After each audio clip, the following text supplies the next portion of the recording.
So we're here with Colby Bosh'tet. Why don't you go ahead and start telling us how you got into the game and why you started playing? Yeah, well, first off, thanks for having me. And so I started the game. My partner at the time, back in 2015, she'd heard about the game and said, "Do we want to give it a go, or do I want to give it a go with her?" And I said, "Well, why not?" I started looking at some YouTube videos of it, and back then I remember Wingspan was he was playing the game, and a lot of videos were out there, and so obviously the first ship that I wanted to get into was a stealth bomber, um, and yeah, eventually we started playing the game probably a few weeks after that, and um, really early on, obviously her and I aren't together anymore, but early on I joined Wingspan. Dived into wormholes pretty much within the first couple of weeks of playing. Um, I stopped playing for about 12 months and then just decided to pick it back up again and try to get into it again.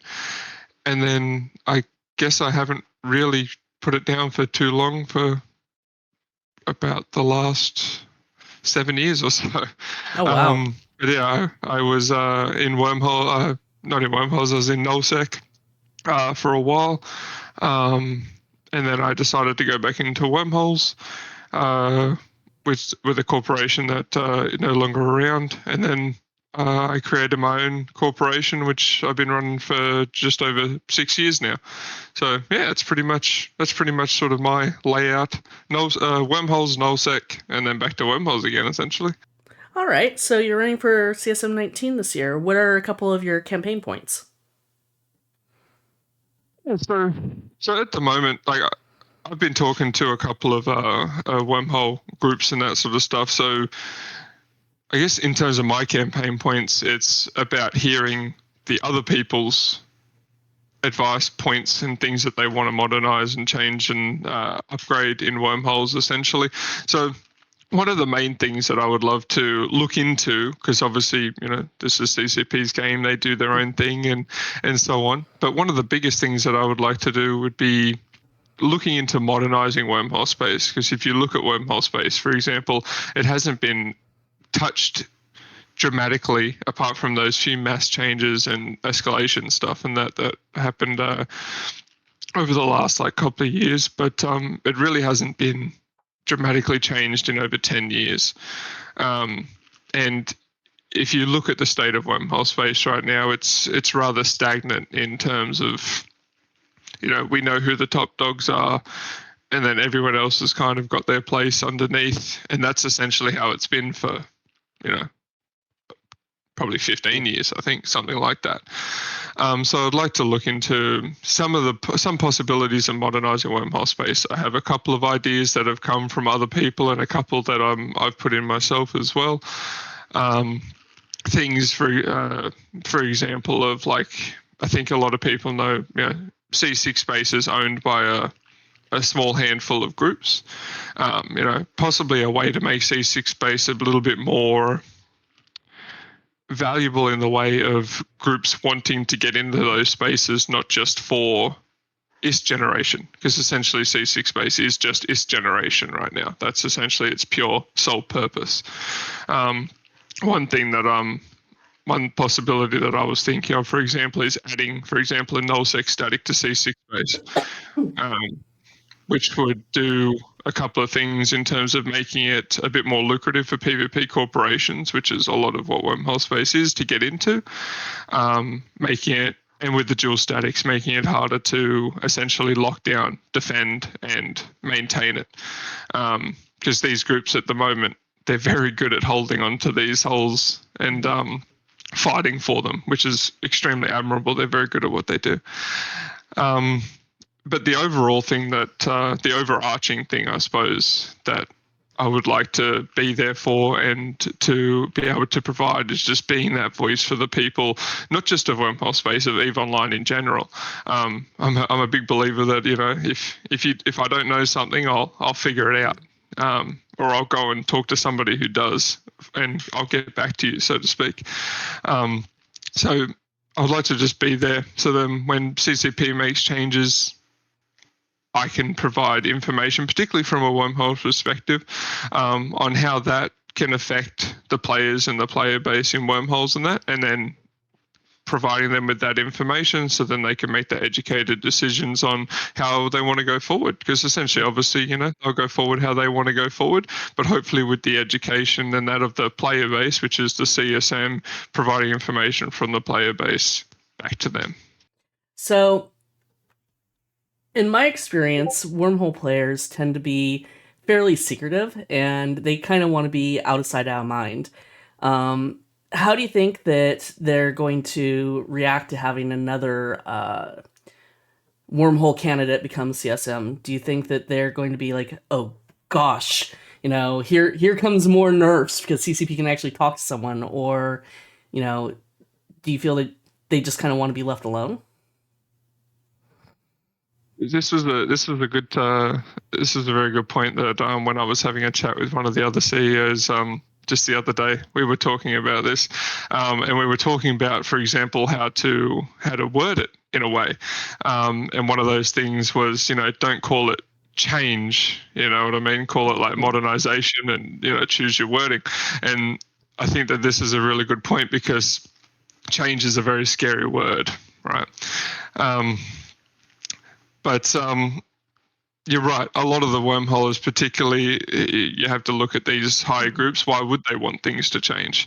Like they're the king of wormhole space right now. They're the people at the top, and what they do, as I said, it's very admirable and they're very good at it. But I think it was Einstein that said, if you do the same thing over and over again and expect things to change, that's the definition of insanity, right? Yep. So things, as much as some people don't want, some of the groups aren't really for too dramatic modernization. I think some modernization is good in the way of things need to be shaken up a little bit, particularly for the larger groups, because some of these people aren't logging in as well. And you look at like the kill boards and that sort of stuff. A lot of these people are playing EVE Online as ping warriors essentially, and because wormhole space is figured out, right? These people, they log in and maybe want to run a few sites and then log out to make some money in that. They're the player base are playing from basically logged off positions for the most part. So if you look at things like that, and that, like, I understand that, being comfortable, even me, I love to log in and just run a few sites. I know we know exactly, how many dreads, how many marauders, how many Ishtars we need to run a site in a C5 or a C6. We know exactly what we need to do. We know exactly who the triggers are. We know exactly what we need to kill in each site to move on to the next wave to be able to survive and all that kind of stuff. It's all figured out, So a few changes I think will bring people back in to figure out the new things. And I think that some people will not like, people don't like any change when it happens initially sometimes. And then, the one thing about wormholers is we're adapt or die kind of mindset, and we adapt and we move on and we manage to figure out what the new thing is. And I personally, I don't think it's a great idea to change things or modernize things, or however you want to word it, in regards to large increments. I think small increments, touching on some of the key points bit by bit and getting people's feedback as you go along. I think that's a very important thing, to not just rework an entire thing and then go, here, have fun. It's about doing things incrementally and bit by bit, because then you're not doing massive rollbacks on patches, for example, or having to do dramatic backtracks with things if things go wrong. And it was something that we're talking about. I think there was a whole bunch of us on the Eve Uni interview yesterday, was the test server as well. I think having the test server open maybe like a month or so before a patch is released, so people can start figuring out the bugs in that, so then they can get changed, so then things can get adjusted, and it just sort of creates that nice flow and effect of adjustments. Okay. So I think that we can all agree that new players is the lifeblood of Eve. If we didn't start getting them in, we'd all become old, crabby vets and just stop playing at some point. What do you think is one of the biggest challenges facing the new players coming in today? So I think it's also a bit of a sense of direction. And actually, my partner said yesterday she read that question, and she came in and said to me, "Oh, I can answer that question," and I was like, yeah, go on. What do you think? And because she's given it a go, she's gone through and she just sort of never sort of stuck to it. She never sort of clicked to it, and she said, there's so much to get into. It's so complicated. Like you don't really know what direction to go, sort of thing. Once you go after the new player experience and that, and she's like, you almost need somebody to be sitting with you and guiding you through and educating you on as you go. And I was like, well, that's a fair point. Like, I guess when you go through the new player experience, which as we know has been sort of revamped from the one that we sort of Mm-hmm. know when we started the game and that, but you're you're in the Estero and you're going and you're fighting the Machariels and all that kind of stuff, and it's like after that they have done a good job though, and I think it guides you a little bit more to those career missions. You know, that you're Yeah. scanning your combats. I think that it does a really good job now of guiding you to those, whereas before it was kind of like, I think it mentioned them, but it was kind of like find them on your own. But now it Yeah. shows you in the careers menu. It like literally forces you to go there and look at them. And I was like, oh, that's awesome, because like yeah, sometimes you just can't find them, which I thought was amazing. Because those missions are really good to get you into a bunch of starting items. But I think that it's just retention at the moment. I think that we're sort of getting into that time where kids and younger people today, they're not as. I'm more than happy to sit here and figure out this game for not just an hour or so. Like, it's something that you essentially need to figure out over days, weeks. And I think that one of the little points that we could do to possibly even buff this up would be essentially to make the corp tab a little bit nicer. The where you type in, like, you tick the boxes and what you'd like Oh, the Corp in regards Finder. to corporations. Yeah, corp finder. That's it. That's the word I was looking for. Um, uh, Making that a little bit more sort of nicer layout and a little bit easier to sort of read in that. I've looked at it on newer characters and that, when I'm trying to put a character into some other Mm-hmm. group or something like that, to experience something new, because everyone thinks you're a spy these days. So if you don't create a new character without a history, you're you're a spy. But I think that's one thing, and sort of following along with that one, I think also possibly highlighting some of the resources in game that are usable, because as we know, as people who are more veteran at the game, third-party resources, third-party tools are such a huge part of the game, not just in wormhole space, but just everywhere. Like even just looking at Zkill and Dotland, for example. Um, but maybe just having somewhere in that intro, you know, even just mentioning that the third party tools exist, that there are social media platforms for recruiting and that kind of stuff, because a lot of people find their recruiting, on Facebook and Reddit and so Yep. on and so on. So I think just possibly even just to mention it, that these things exist, just to educate people that, oh, there's somewhere I can go that might be a little bit more looked at by the player base, because Yep. I think a lot of people look at that over the recruiting in game, so to speak, in regards to that. And a lot of people have more information on, like their public channels and that. And if you go into Discord, have a chat with someone, and then you can access a lot more of their third party sort of tools, which when you start the game, you have absolutely no idea exist. And how can you? Yep. There's no way for you to do it.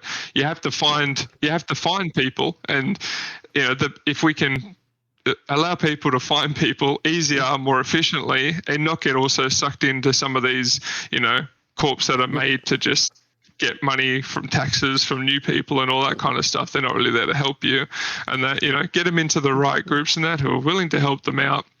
And then I'm sure they'll flourish from there, because I think people are like, people play this game solo, and like absolutely, like I've done things solo and that with characters and that, but obviously many people and a lot of the player base, they want to find people they get along with and have a social element to the game. So one of the things that I've talked to CCP about, not necessarily as something that I want to see in game, but as a way to help new players, and I've seen it mentioned in many different places, but to do something more kind of like modern MMOs. So now that you're finished with career missions, maybe why don't you go try faction warfare, or why don't you go do this, why don't you go do that, and have, I don't know, maybe even Aura pop up and suggest it or whatnot. But there's always a fear of the blowback from the veterans who had to walk, to school uphill both way in 5 feet of snow with the wind blowing against them, and it was hard for them, so by God, it's going to be hard for everybody else. How would you deal with these vets? I think in the end, it's an ever going circle, right? So, yes, okay, you want people to pay their dues and all that kind of stuff. I understand the concept and all that kind of stuff, 100%. And within reason, let's face it, this is Eve. That's going to happen in the long run. That, like, these new players are going to get blown up. They're going to get into a situation where, they're going to, decide, oh, I'm going to go into nullsec and see what this is about. Run into a gate camp 2 gates in, and they'll learn. Like, you know what I mean? These kinds of things are going to happen as you play in the game. I make mistakes. I think we all make mistakes, and then sit there and go, oh my God, I just lost a marauder. Like, I'm such an idiot. Like, why did I not hit my repper at the right time? Like, like, you know what I mean? Like, it happens to us all. It actually happened to me just the other day. But these things happen. I lost a marauder. I forgot to rep. I was multi-boxing. Yeah, things happen. But in a way, you got to think of, like I said, it's like a circle. Even these veterans are also the same people, me included, who sit there and say, oh, but we need new people to come into the game. Or it's like, you got to take the good with the bad. You know what I mean? Whatever's good for the game, whatever's good to get people in, whatever's good to then furthermore get people into, I want to say, wormhole space as well. It's just that circle. We need to get people into the game, into the spaces that we want to play, and even into other space, because obviously, it's almost like the Animal Kingdom sort of thing. You know what I mean? Wormholers hunt nullseckers hunt everybody, and then low seckers hunt everybody that comes to their space, and high seckers, hunt high seckers with Wardex. You know what I mean? Like, it's kind of just it's kind of like a dog eat dog world out there as it is. The least we can do is help out the new blood coming through, get them into groups that are going to help them build. And I think that that's a simple mentality that most of us need to have to allow the game to grow and get better for all of us. You know what I mean? We need to help these people. If they don't stay around and only last a week, well, that's one less person for us to shoot. That's one less person in a mining fleet. You know what I mean? That's one less person on a Titan project. Months, years down the track, if they stayed in the game, when they can help make parts and all that for a Titan and that sort of stuff in a big null block or something. You know what I mean? Like all these people help in the long run. And if you think years and years in the track, like down the track, you know what I mean? The game will only exist if these people stay in the game, right? Absolutely. Yeah. So we were talking earlier, and you had said that you did the NPE like a month ago. Yes. Yeah. So what do you think of the state of it and overall? And what do you think about how CCP kind of ends it on mining? Do you think that that's a good thing, or do you think they should have gone one step farther and actually sent new players, or put the idea in their head to do other things? I think speaking to the last point first, I think getting them to go and find a group is probably the best idea to leave in someone's head. But like we were also talking about earlier, I think it's really good that they do guide you on to the career missions. Bonuses. They do that really well. Um, I know one thing that I guess this is probably just a veteran thing. I guess as a newer player, it would probably be okay. But like your lack of ability to like right click in that, and like obviously they're guiding you a lot uh, through what to do. Like I'm sitting there, like oh my god, my overview. Oh my god, like oh my god, I need to like I need this to be. Oh, I can't move it. Oh, I can't. Oh no, I can't change my hotkeys because my lock is space, not control. Like oh my god, I'm sitting there going like oh like what do I do? What buttons do I press? FC, what do? Like what am I doing? Like but obviously as a new player that's less of a problem. Like they're learning as they go Yeah. and all that kind of stuff. They'll change their hotkeys and do all that kind of stuff way into the future when they start to get more comfortable with the game. But at the same time, I think a little bit of freedom is good because you get those people that want to come into the game and they want to just sort of sit there at the start and just go, okay, so like this button, okay, yeah, cool. I think it would be nice to be able to see your hotkeys at the start and stuff like that. But like I said, that's probably a rather small point in regards to the big picture. Overall, Okay. okay. Oh, yeah, I'm slowly dying from all the interviews. Oh, I can imagine. I'm surprised you can still talk, honestly. So am I. But I think overall, it does really well at guiding you through the stages, and that does give you a false sense of hope that you can kill a Macario with an Astero. But apart from that, it's overall I think it's very positive, and I like the changes that they've done from the one. I don't know exactly when it changed, but from a fair while ago, I think it guides you through a lot more and is more fitting to as I said, the current generations and that sort of stuff that are coming through in terms of a little bit more hand holding through the beginning process and that. And sort of I think like little improvements of like trying to funnel people through into good corporations and that to get started, and that would be good, maybe with like I said a few things to third party tools or even in-game tools, but just like guiding them through some of those initial tools to get into places where they can hit the ground running essentially, because when you've got, like my partner said, I suppose, then it allows you to even faster get to somebody who can be there in comms with you, stepping you through the process and helping you find what you want to do in the game, because there's 10 million things you can do in the game, from, spying and sabotage all the way up to, PvP mining and all that kind of stuff. There's a million things you can do, but, I don't think many of us have done every single thing. You know what I mean? No. Like it's there's so much, and it's like you kind of need not even just one person, a couple of people to just sort of sit there and be like, okay, here are your options. Like here are the things that you can do. What sort of sparks your interest, and let's have a look at some ways to get you into it. And then hey, if you want to change later on, we can look at another path. You know what I mean? Like yeah, I think that. But overall, I think that it's quite positive what they've done to the change to allow people to go through. And I thought it was quite interesting when I first got into it, and all of a sudden I've got a Nesta sitting next to me and all this kind of stuff. I was like, Jesus! I was like, what game am I playing? This is very different. I was like, whoa, Upgraded experience. yeah, well, this is very interesting. Yeah, I was like, oh my god, I'm like locked in. Okay, cool, all right. Yeah, but you got to stop these people from quitting after 2 hours and going and playing Call of Duty. You know what I mean? So Absolutely. we gotta just keep them engaged. Which I think the player base of Eve, or at least the majority of the player base, are with that idea, and they're definitely behind that idea. So you had mentioned earlier that you think it's important to point players to community early on. What's your definition of community in Eve?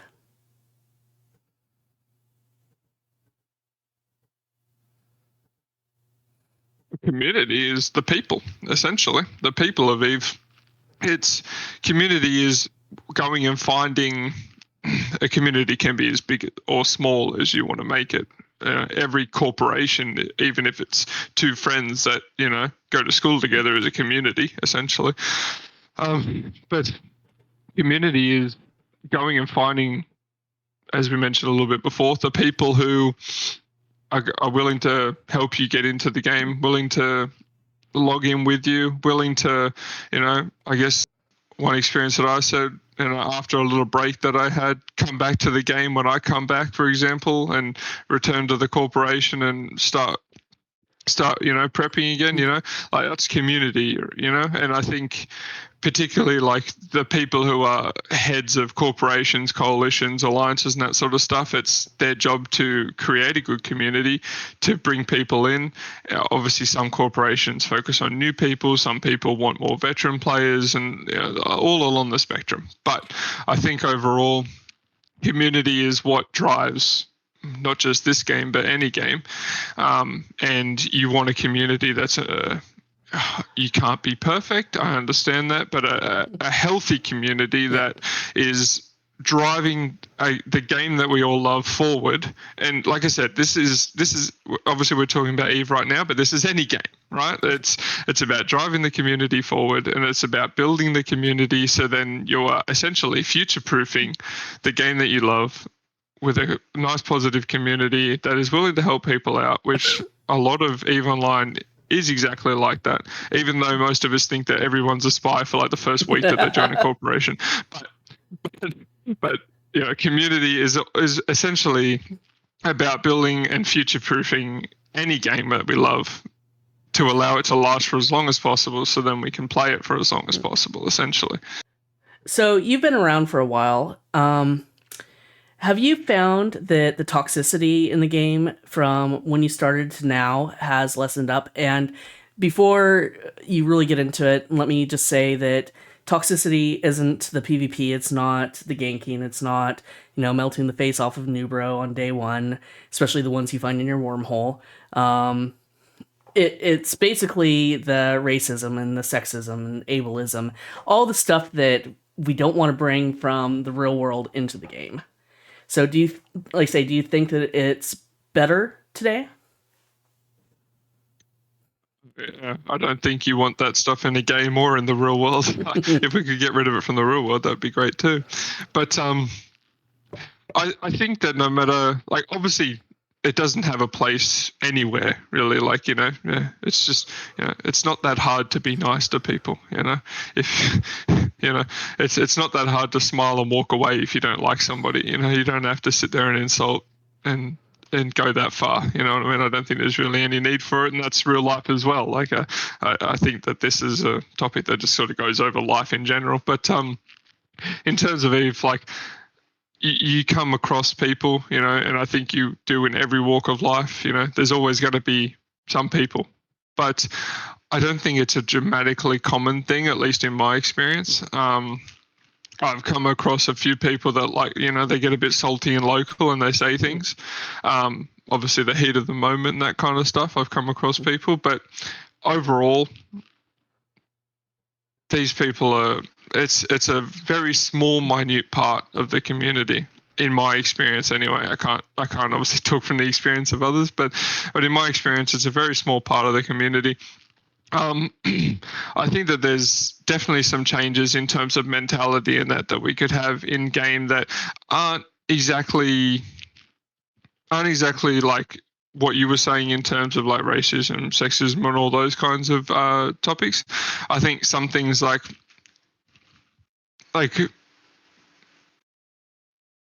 it's interesting and it's hard to sort of say in terms of, like, for example, wormholes, like, and as you said, PvP, and that doesn't count and that sort of stuff. But I do think that in a degree, people can go a bit too far with some things. For example, like kicking people out of wormhole space and telling them that they can't come back and all this kind of stuff. Gatekeeping. I think that does happen. And I'm not going to mention names or anything like that, but it does happen. and and putting restrictions on people and that. And I think this is a game, like, relax, like, people can play it how they want. You have all the right to go and evict someone or something like that, no problem at all. But if they want to go and set up again, like, that's perfectly fine. You know what I mean? If you want to go and evict them again, sure. But, like, I think some people take things a bit too far, I guess, is sort of the way to put it. But in regards to the sexism, racism, all that sort of stuff, like I said, it shouldn't have a place in the world. But sadly, there are people that it does. But I don't think that it's massively common. But at the same time, I think it's easy to deal with in the way that it's against the EULA, it's against what the game stands for and what they're trying to achieve in that. So I think it is an easy thing to report and get a GM to deal with rather easily, because the proof is in the pudding, right? If they say it in chat, there's chat logs and that you can access. So it's easy to track, to get the proof and to pass it on. And I think that also should be something that is passed on or maybe educated somewhere in the new player experience or somewhere easy to access, to show people how to access the chat logs and stuff like that. Yeah, that actually wouldn't be a bad idea. Not at all. So now we're going to kind of switch gears a little bit. I have a magic ball. You were elected to CSM19, so congratulations. But you're in your very first meeting where CCP is going to reveal everything behind the curtains. You're going to get to see what's up for the next expansion, maybe even the next year, maybe even the next couple years. They're not going to deal with wormholes. They're not going to deal with anything that you have experience about. Maybe they're just going to work on the market, for example. Oz will be happy. What do you think you're going to do if that happens? I need to go and hold my dog. But I think one of the biggest things, and like this is something that you need to understand straight away, right, going into this, right? There's so many aspects of EVE. There's so many things that can be worked on. There's so many things that need to be worked on to improve the future of the game and such in so many different areas of space, right? I think one of the best things is to educate yourself on why are these changes being the ones prioritized. Okay, getting an understanding of the changes, getting an understanding of the space, and like I said, I'm a big advocate. If you come and ask me something and I don't know, well, I'm going to find out for you. You know what I mean? Like, give me, depending on what it is, give me an hour, give me a day, give me a week, but I'll find out the information for you and I'll get back to you. And part of that is, the CSM is a great thing in regards to all people from different walks of life. And I think that you should be voting for people who are all walks of life. You should have it, obviously there's going to be multiple of certain different spaces, but you should have a null sec, you should have a high sec, you should have a low sec, you should have a wormholer, you should have a PvER market. You know what I mean? Like, you want to make it as broad and diverse as possible, right? And I think that's one of the most important things that you could possibly do for the game. You want to have everybody represented, but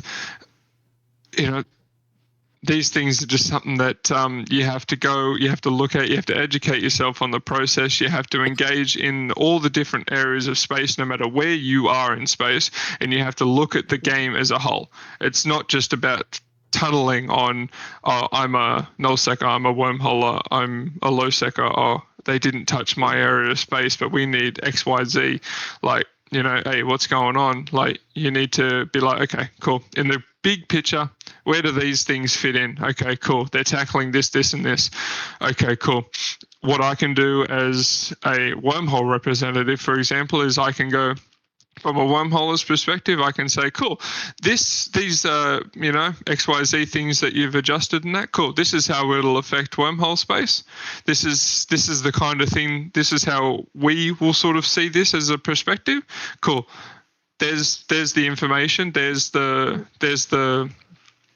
the source material from my perspective and the perspective of people who are in my space. Cool. Do that with what you will, and move, and hopefully make the game a better place in the long run.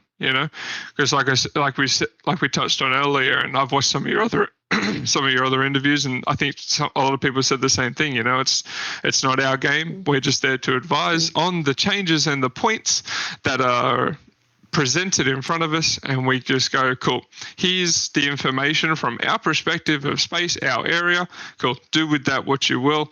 And we have to also trust them to do the best thing for the community, for the player base, right? Yep. Yeah. Totally agree. So then, of course, as well as I do, if you play EVE long enough, CCP is going to touch something that you love. Let's say they are going to get rid of C6 wormholes because they make way too much ISK and they need to, bring that faucet down to, 50% or whatnot. How do you think you're going to deal with it, first of all, because it's something that you're involved in? And how are you going to be able to bring it to your community after you see all the numbers? And actually, this is something that's needed. Good point. And it's interesting because, for example, there is one there's, I think, 4 or 5 wormhole representatives going for CSM at the moment. One of them is from the big blocks. I won't mention names or go into all the details about that, but one is from the big blocks. If you're talking about this personally, it's like, for example, I don't own C6s. I'm not from the big blocks. I'm not. I love what they do. They're the positions that they get themselves into and that sort of stuff in regards to how they have wormhole space locked up around their finger essentially is admirable. Like, people want to see the big person fall and all that sort of stuff. It's just a mentality I guess everybody has. But you have to admire what these people have done. You know what I mean? You have to give credit where credit's due. But in regards to, is getting rid of C6 space the right thing to do? I don't know. Adjustments to it, I think, is definitely a good way to go. Like I said earlier, adding a nullsec static to it, because a lot of people move to C2 null 5, C2 null 6s, right? PvP groups to go and hunt out of the nullsec and the high class wormhole.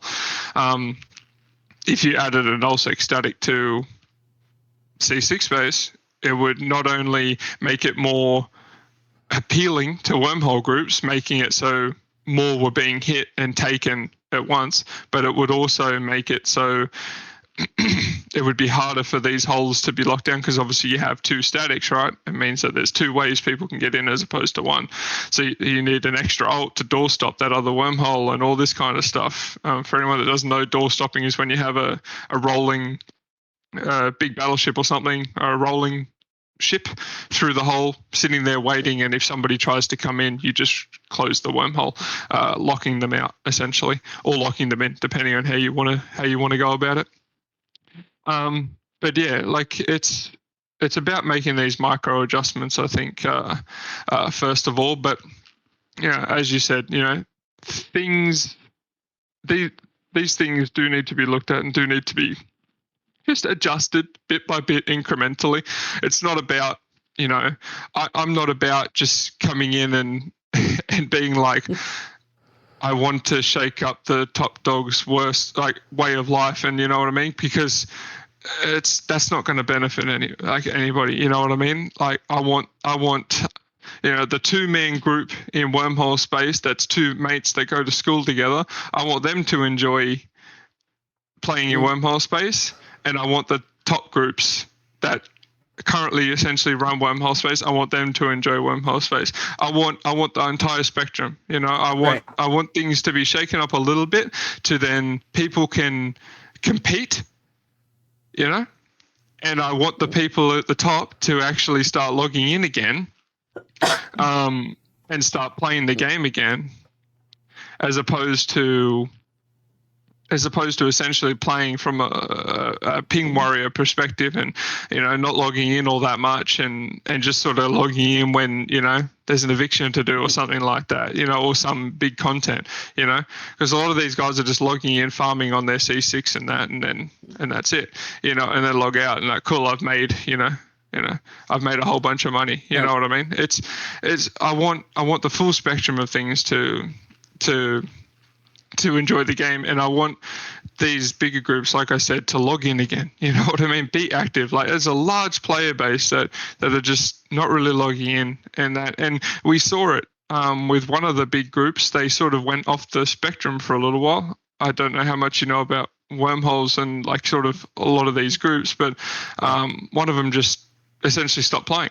But then when the war came back, the war just happened, they logged back in and it was great. Like, they another big group came back to wormholes, and you had all of a sudden just a whole bunch of them just coming back and playing again. It was like, cool, like they just fell off the face of the earth, at least from most of our perspectives. So, but something more consistent than, we're just sitting here waiting for the next big war to happen. You know what I mean? Like, right. People need a new puzzle to figure out. I understand that, a lot of people are comfortable, and you mentioned it really early in this interview. Some wormholers like to just, be left alone, so to speak. But the thing is, if you look at the numbers and the kill boards and the proof and that, a lot of people, like, they're not logging in that, And when that war happened, for example, all of a sudden, just numbers just boom, they just boost up. People need a new thing to figure out in that more consistently, so then they they have a new thing to figure out, because that's one of the biggest things about wormholers, right? Why'd they get into wormholes? To figure things out, right? Wormholers have to figure things out. They have to build up, when someone like me looks at a problem in wormhole space now, right now, it's like, okay, yeah, cool. All right. So the mass of this one right now, like, yeah, cool. All right. One more battleship should do it. Yeah, cool. Or like, in a site, it's like, oh yeah. I'm at wave 3. One more siege cycle should do it. Yeah, cool. Yeah, no problem. A new person looks at it and goes, oh, geez, I'm going to be here for ages. Or like, oh, wait a minute. If I go through a wormhole and it rolls, oh, no, I've locked myself out of my home. Oh, no, like, I don't have a scanner in there. Oh, no. Wingspan, can you find my wormhole? Like, you know what I mean? Like, it's, the perspectives are different. And I think that in wormholes, and this was something that was suggested to me, and we touched on it in regards to third-party tools, wormholes has no information. And some people love it like that. I get that. But in-game, wormholes has no information, really. Like, you can't sit there in-game, like in faction warfare, you can learn about faction warfare, right? In-game, in your careers menu and all that kind of stuff. You can sit there and go to faction warfare. You can't go to wormholes. Like, wormholes, there's no information. You don't know that you can go onto Pathfinder or Tripwire and go and track your wormholes. You don't know that there's a whole spreadsheet that tells you the exact escalations for every single wormhole PvE site in every single version of space. That, okay, if I kill everything but this, and then I kill this, and then the next wave will spawn, then I kill everything but this, and then I kill that, then the next wave spawns. Like, there are so many tools out there that exist that if you're a new person and you go, wormholes are cool, like, this is great, I'm going to go and dive into them, you'll have no idea what that there's, at least, well, like, at a minimum 2 to 3 tools that'll literally save your life. You know what I mean? But there's nowhere in game that'll tell you these. I even think that there could be like a little kind of like what we do with our alliance or corp message of the day sort of thing. There could be a little thing in the careers or something that you can click on wormholes and be like, here's third-party tools, and then they categorize, like, PvP, mapping, this kind of stuff. You know what I mean? Just to create links so then people can get to these tools easily. I think that would be a great idea. But yeah, some of these things, they will be axed. People will change and that. But I think, for speaking from a wormhole's perspective, I think that's what wormholers need in regards to just create engagement again. Like I said, the puzzle's solved, the puzzle's figured out. Everyone knows, how much of a fleet they can get through a wormhole, plus put 3 dreadnoughts through for those heavy armor brawls and all that sort of stuff. People know, you know what I mean? Right. Even just like some kind of randomization, some kind of just little adjustments here and there, just to revitalize and make people want to log in again. Because it's sad to see, and it happens a lot more at the bigger groups, because they are the groups that have really got wormhole space in such a lock, and that, like, give them, and it'll benefit absolutely everybody. Get these people back in, you know what I mean? Get them logging in daily, you know what I mean? To figure out the new puzzles, Right. Get that engagement back up. Yeah. So before we go to the next question, just for those of you who are going to be watching this video, no, I do not know anything that's coming up about C6 wormholes. It was just an example, just putting that out there, disclaimer. So, some people had a heart attack. I'm sure they did. It's not foreshadowing, I swear.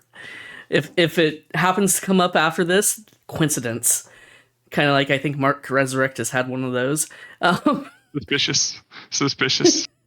So then, of course, players kind of expect CSM to be the fixers. CCP does something stupid, and then they think that the CSM are going to go in and tell CCP how they need to fix this, or demand that they do X, Y, or Z. Have you given any thought on how you're going to balance the limitations placed on you as a CSM, which is both that you're kind of just a focus group advisor, and you have that pesky NDA with making sure players actually feel heard? Yeah, absolutely. I think one of the biggest things is community engagement with that one, and making sure that people feel as if their points are actually going to the right places, right? So when you're sitting there talking, I can't speak for anybody apart from myself, so like when people are talking to me, for example, like, they have to know that, like, you're sitting there making notes of the conversation, like that you are the person that's going to pass on these points, and at least sit there and brainstorm with them the points, collecting things ready to pass it on. Obviously, as it says, and as you said, the NDA and that, like, there's things that you can't say. There's things that obviously you have to make them understand. And I think this is one thing in regards to, like, my career. Like, I'm a medic in the Australian Navy, and obviously there's medical and confidence with that, right? So it's kind of that similar thing of when I'm talking to people's chains of commands and that kind of stuff. Like, I can't tell them what is going on with the member and that, but I can give a brief outline of, like, this person is unwell, they need time or something like that, so it's, I guess, kind of similar in that, in regards to, you have to make the person understand that, hey, I can't disclose all the information about this, but I would like to hear your points on this topic, so then I can feed them through, and that in the future, if adjustments and that happen on this kind of stuff, I can use these points in order to advise regarding this area of space or this area of expertise, for example, whether it be PvE, PvP, they've adjusted one particular side or something like that, but it's about being informed and creating, I guess, for yourself, a database, I suppose, of people's comments on different topics that you can then open up and be like, okay, cool, this is the area of space that we're talking about in the CSM today. Cool. These are the points that I have based on conversations that I've had over the past 2 months, 6 months, 12, whatever. Okay, cool. These are the points that I have. Cool. Let's go. Hit me. What's going on? CCP? What's the topic? Okay, cool. These are the points that I have from the community that I've already talked about, right? It's about making sure that these people know that that's what you're about. And, I didn't join the CSM for my own agenda. That's too much effort. I can't. I don't want to go down that avenue. You know what I mean? I'm not here to annoy people and that, and push anything necessarily. I'm here to give people a voice that they know is going to pass on what they say. And that obviously there's no guarantee that I can do absolutely anything, because at CCP's game we're advisors, as you said as well, but I'm gonna my main point is just, you gave me these points and information and that when the time is right, and when those become relevant in the conversation with CCP, I'm going to pass on those points, and they're going to be put on the table and part of the thing that's going to be heard.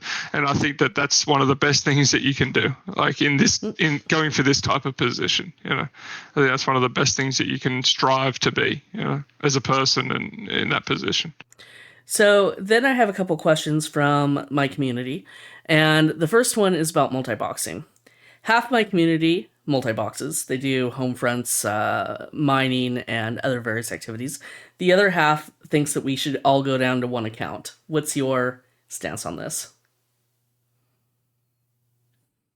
So multi-boxing, obviously, there's such a vast range of reasons that multi-boxing is used.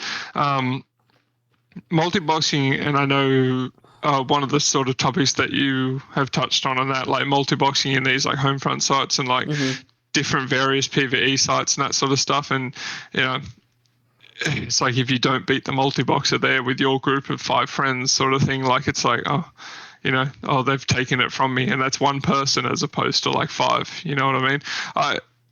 I completely understand that. It's so hard to talk about, because it's like, how can you possibly stop that?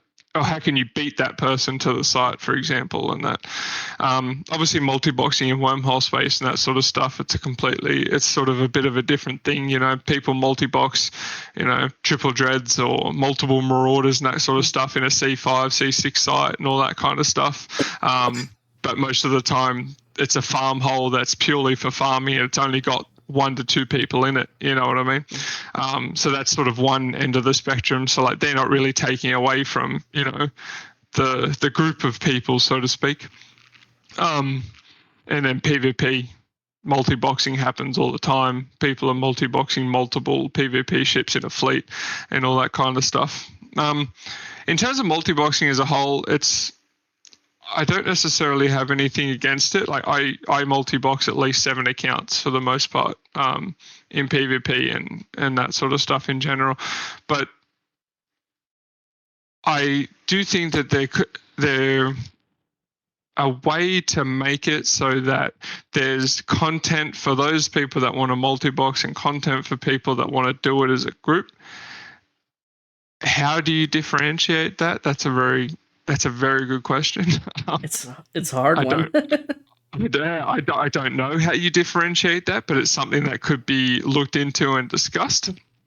Like, I think that's something that a tabletop discussion would be a great thing. It would be great to hear, particularly from those people who are a little bit more IT focused in the background, and that to how is this kind of stuff done? I don't know, IP addresses or whatever, but then people can change their IP addresses. That's a very big topic, but I do understand the frustration though of people that are competing with these people doing this kind of thing.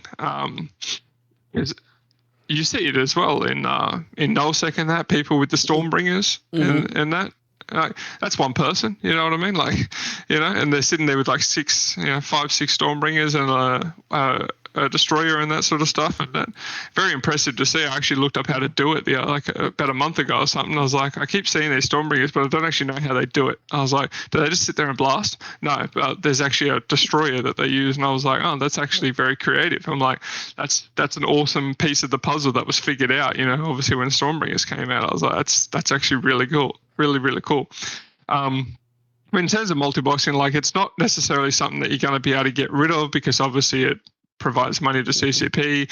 It's not like illegal or anything like that, and I don't really see how they can make it illegal. Would it, like, if you completely got rid of multi-boxing, it's like, would it be good? Would it be bad? It would take a lot of numbers out of people's fleets, I can tell you that much. the other question as well with multi-boxing is, are they doing it legally or illegally? Like in terms of like with their background setups, have they got that I forget what it's called, but when you press one key and it does to all Yep. the characters. Yeah, like Input if you're using broadcasting. something. Yeah, that's the word. Thank you. Input broadcasting. That's the one. If they're doing something like that, which sometimes people do something and you're like, oh, that was a bit instant, but it's like obviously you can't prove it. There's no way you can really do anything. So it's like, okay, like good on you. But and then if people are using something like Evo Preview, and if people don't know what that is, it's a program that does allow you to multi-box and shows all your characters and that, but you still have to click between all your characters to do something. Yep. You can set up hotkeys in that to change between your screens and your characters, but you still have to actually input the key. Yep. So, and if people didn't know about that and you're a multi-boxer, there you go. Hopefully that'll help you out dramatically. But yeah, you know what I mean? That's another big question, right? Because that can make things a lot more instantaneous, that sort of stuff, and can make multi-boxing a lot easier if they're doing it the illegal way. And that can save seconds, you know what I mean, on them beating you to a site and all this kind of Yep. stuff. But yeah, like I am for multi-boxing, but I understand the frustrations of it, and there are things about it that I think could be looked into to make even it harder to multi-box, or it's like you said, it's such a hard question, but in order to make it so community people can go into a site and not necessarily have to worry about competing with multi-boxing. Yep. I think that would be a good thing to look into and have a little bit of a tabletop session to sort of figure out. But yeah, that topic could go for hours. I'm just trying to figure out how to do that topic. But yeah, 100%. So then, what's your stance on skill injectors? I think they are quite good for the game in regards to they do allow an option for people to, I guess, lack of better term, catch up, so to speak. I think that they allow people to, if a new bro, let's just say a new bro comes into wormholes and, it's like, we use Ishtars to go and rat in the C5, for example. It's like, okay, cool. Well, here's a ship that you can use in the meantime. Like, a Vex, like we can probably just buff the hell out of a Vextra or something that we can, get them into really easily, a Myrmidon or something like that, and then, buff up. And then, they can make the money to buy a couple of injectors and boom, they're in an Ishtar, right? I think that that's just an example that came to my mind in regards to like a use for it. Like I personally know that I've made characters specifically for a purpose and have injected them straight into that purpose, whether that be dreads or whatnot. But I definitely think that it does help newer players in regards to if they can, preferably not spend real money and can find a way to make the ISK in-game. It allows them to get into that ship that they really want to fly and to be able to participate in things earlier than what they would have been able to, and particularly not just participate in things, because there's always a way to make it so somebody can participate, right? There's always an adjustment ship, there's always an adjustment fit, there's always something that we can do as the community and as the people, and as somebody in a group running content, there's always something we can do. You can be tackle, jump in a slasher, like, you know what I mean? There's always something that we can allow them to do in a fleet to let them participate. But I think skill injectors are a decent way to allow people to participate more effectively sooner, and to not feel as if they're stuck behind a wall of people who have been playing for 8, 10, 15 years and that kind of stuff, that, obviously for the, I guess through the only other way of, they learnt every single skill is, there's no way that you could catch up to these people just purely based on time. And if you're all going at the same pace, well, there's no way to catch the other person if you're going at the same rate, right? So I think it's a good way to get people to a point where they can enjoy the game and flying a multitude of ships, and hopefully doing it without going into their real wallet, finding a way to make income in the game and being able to just progress up that ladder a little bit faster than what they would if they were waiting 300 or something days for a dreadnought or something like that.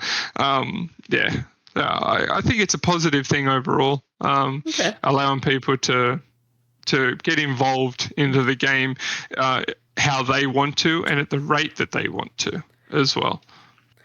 Okay, so we are at that point that we're coming down to the end of the interview. So I'm going to open it out to Twitch chat. If you have any questions that you'd like to ask, start typing now. And while we're waiting for them to ask their questions, what do you think the most pressing issue is in EVE today? It could be what we've already talked about. It could be something that we didn't talk about. Retention. I think retention is one of the biggest issues, which is something that we have already talked about, I understand. But I think retention is one of the biggest issues facing EVE if you look at the big picture and the long run. I think that, again, we touched on it earlier in regards to people staying with the game because they are the lifeblood of the future and they are the thing that is going to future-proof the game for years to come, right?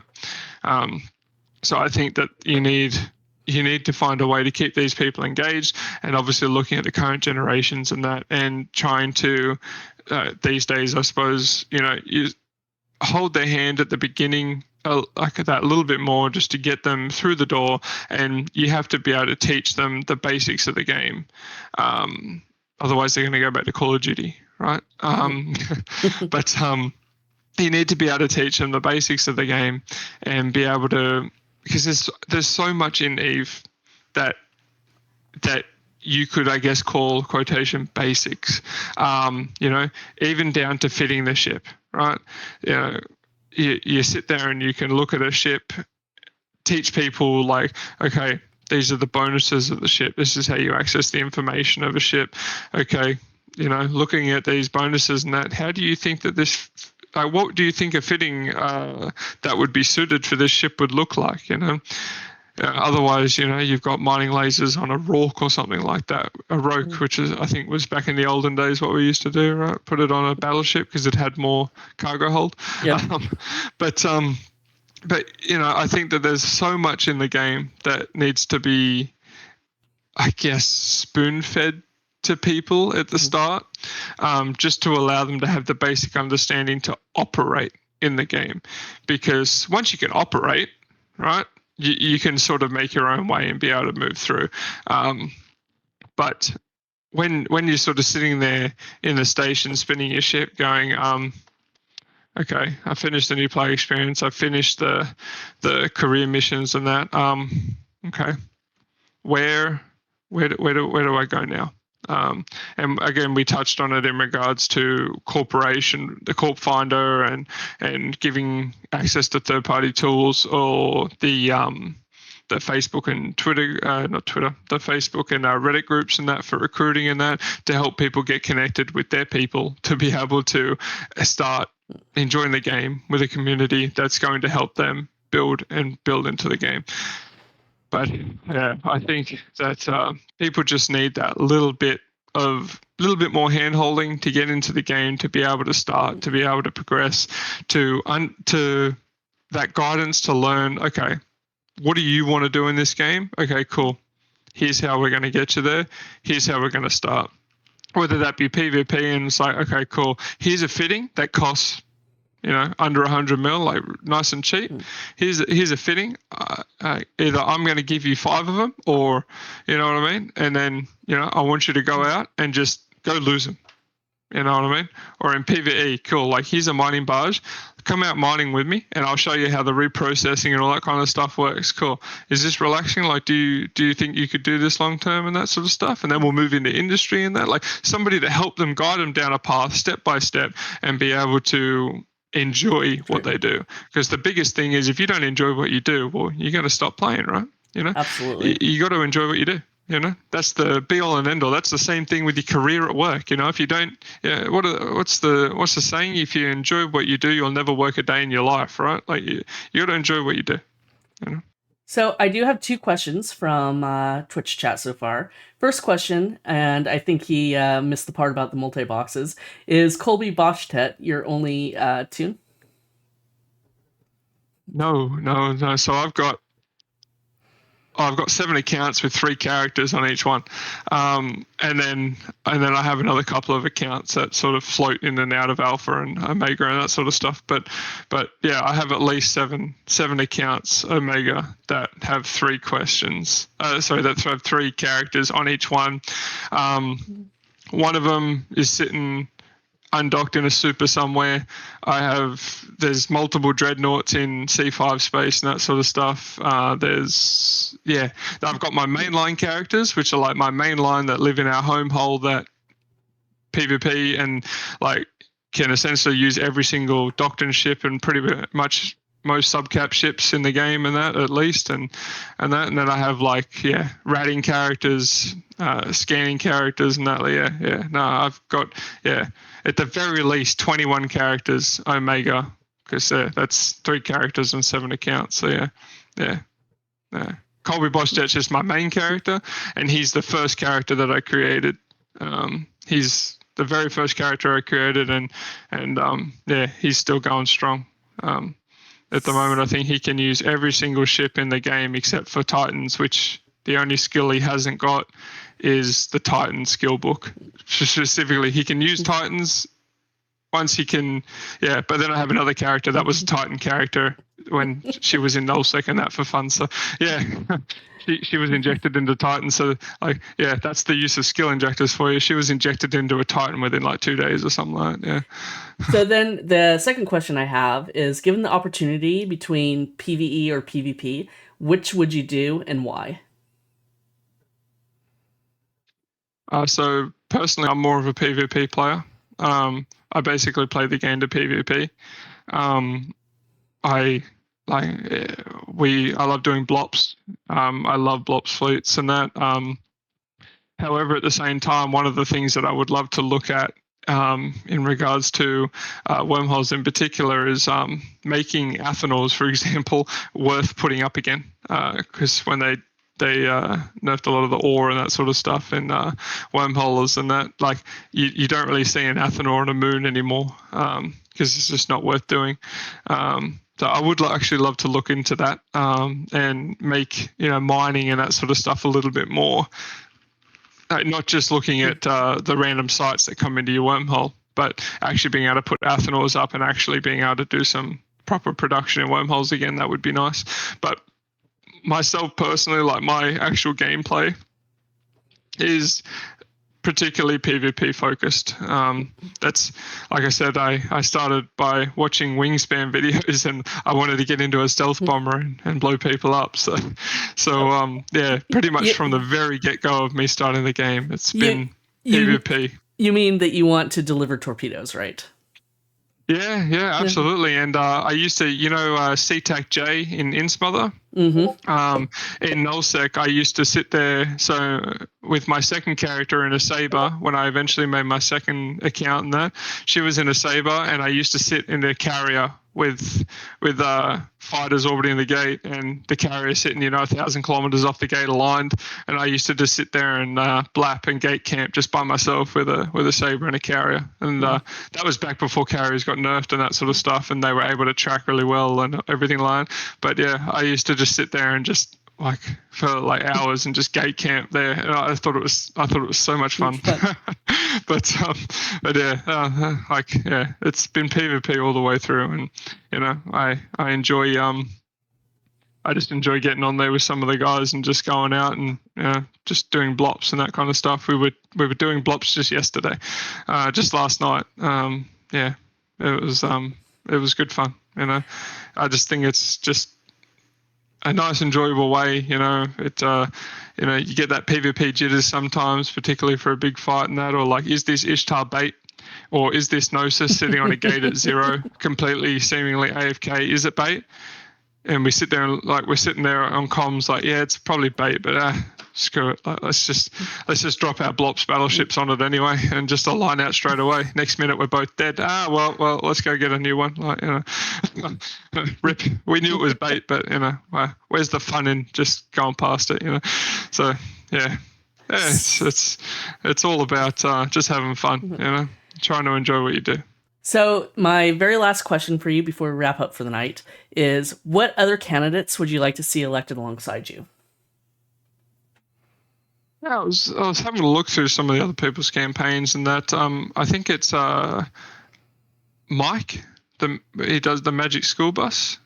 Yeah, Mike Azra. Yeah. I was listening to some of his points in that yesterday on the Eve Uni talk, and I'd heard of the Magic School Bus and some of the things that he did, but it was very interesting hearing him actually speak and talk, and some of the things that he's actually gotten into, and that. And I think that's really admirable, and that what he does. And I'm guessing you, being a new bro, sort of focused, I'm guessing you probably have a lot to do with him, or have had a lot to do with him in the past. And he seems like just he's a neat guy. genuinely nice guy. He just yeah. So I think he would be great. And another one that I found interesting listening to was Phantomite. He had a lot of good points on so many different topics. Like, you can tell that guy's played a lot, and he's very passionate about what he talks about. He's very.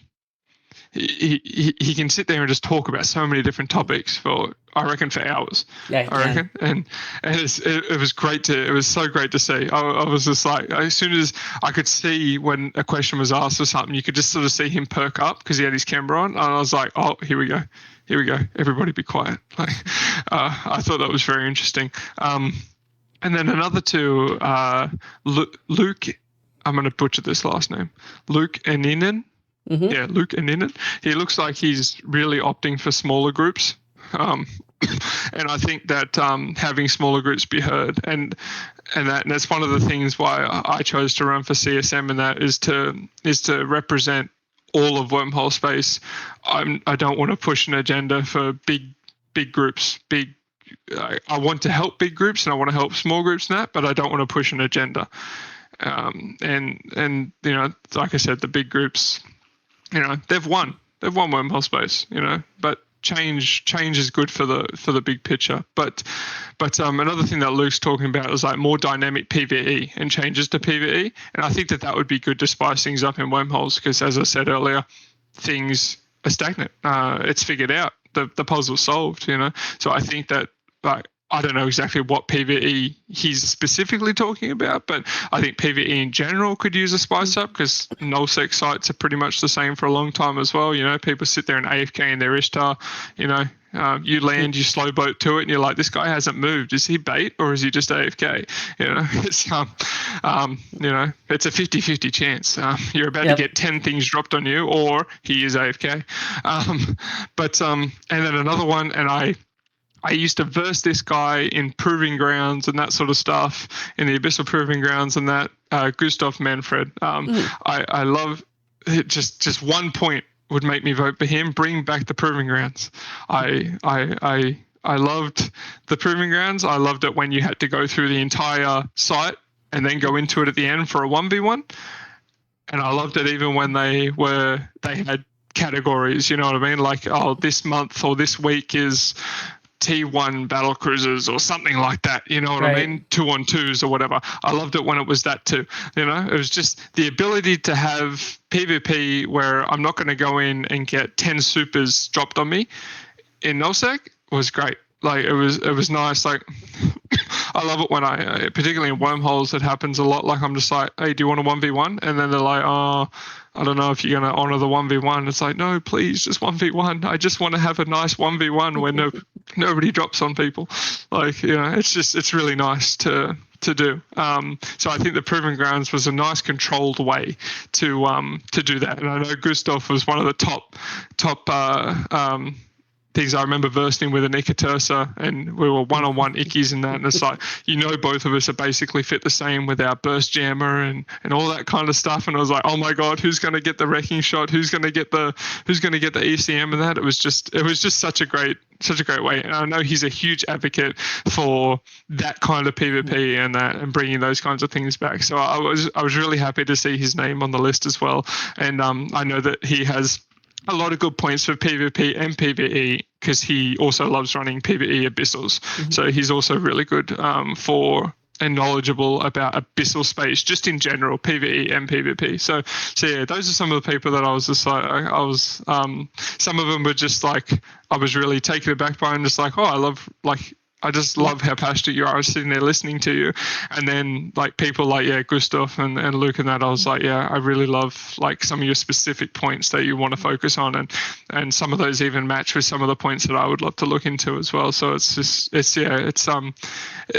there's so much variety in the CSM candidates right now. And I know that me personally, I'm such a small little blip in regards to the entire lineup, and which is good, you know what I mean? It's great to see like so many people that's like wow, there's so much knowledge and experience here and that. And it's like one of my corp mates, he was like, I give you a 10% chance, and I was like, mate, I give myself a 0.1% chance. But I was like look, I'm doing it for all the right reasons. So look, whether I get voted in or not, it's like, I'm here for the right reasons, and I'm trying to make, not just wormhole space, but the whole game, just that little bit better. And if I get the opportunity to do that, great.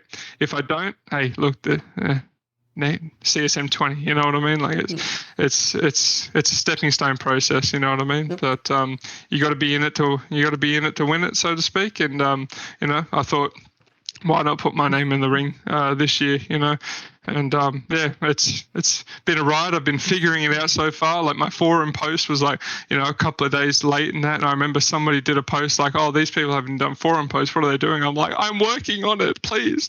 I'm like, I'm learning the process. I'm figuring it out. But it's been a great journey so far. And hey, look, we've still got the 17th is voting, so we've still got 3 days to go. Well, at least in Australia, 3 days to go. It might be sort of more 4 days, I guess, in the US. But I'll tell you what happens in the future. It's all good. But yeah. And I'm one of only 2 Australians running as well. The other one, I think, is PanFam, I think, off the top of my head. But yeah, I'm one of two Aussies, and you got to have an Aussie on the CSM, one of us, because we're just that chill. If we were any more chill, we'd be dead. So you're getting a laid back individual with an Australian. So So great. If people want to carry on this conversation after watching the video once it goes up on YouTube, or they've been watching the Twitch stream, can they get in contact with you? So my Discord is just Colby. Exactly how it's spelt on here. Feel free to send an in-game mail to Colby Bosh'tet. I do actually play the game. I do log in. I do see those. See those mails. Or my CSM forum post as well. Feel free to ask any questions on there. I look at that every day. So yeah. Don't hesitate to message me. Like I said, if I was any more chill, I'd be dead. So you can come and talk to me about anything. Perfect. So I'll get this up, and I'm going to hope tomorrow. And then everyone can go ahead and get your information and continue the conversation. Thank you so much for coming and talking to me. It was tons of fun, but unfortunately we're out of time. Thank you so much for having me. I appreciate it greatly. Thank you.